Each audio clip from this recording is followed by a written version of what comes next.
Когда эксцентричный врач и одержимый накопитель Гарольд Карр умер в возрасте 89 лет, его родственники столкнулись с непростой задачей разобраться в его имуществе.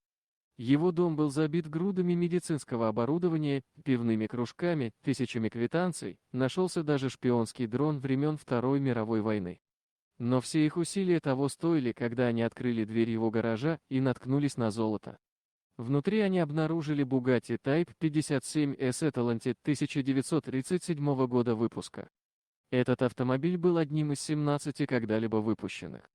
Исторический автомобиль с пробегом всего 26 284 мили с 99% своих оригинальных деталей.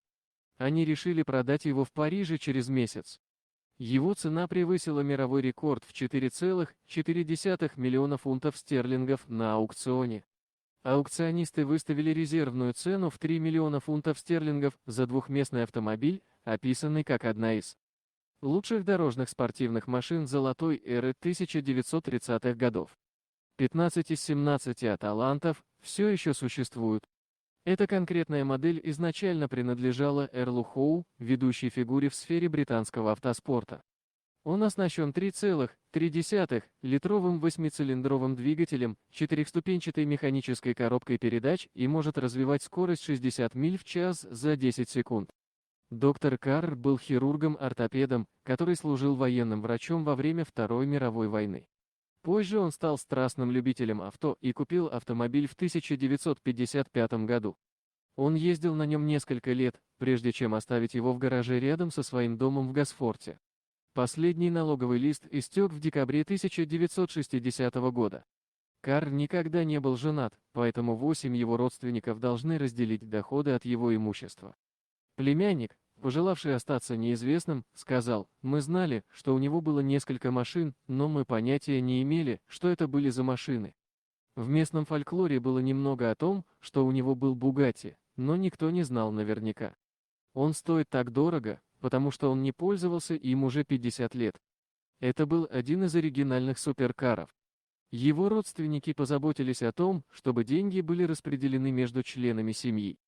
Его племянник описал своего дядю как очень эксцентричного старого джентльмена. Он добавил: «Я полагаю, вы могли бы назвать его сумасшедшим доктором». Люди, которые видели его на улице, думали, что он бродяга. Он надевал 2 пары брюк одновременно.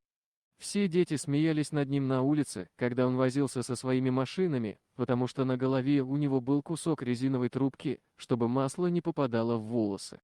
Но он всегда был таким щедрым человеком.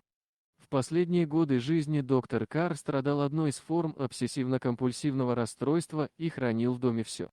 В его отдельном доме были сложены папки с топами высотой 180 сантиметров, включая даже квитанции за карандаши, купленные в 1950-х годах.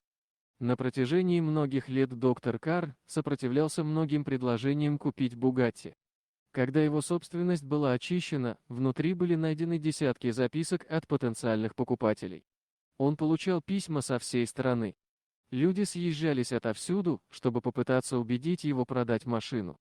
Дорогие друзья, если вам понравилось видео, поставьте лайк, а также подписывайтесь на канал, где найдете еще много интересного.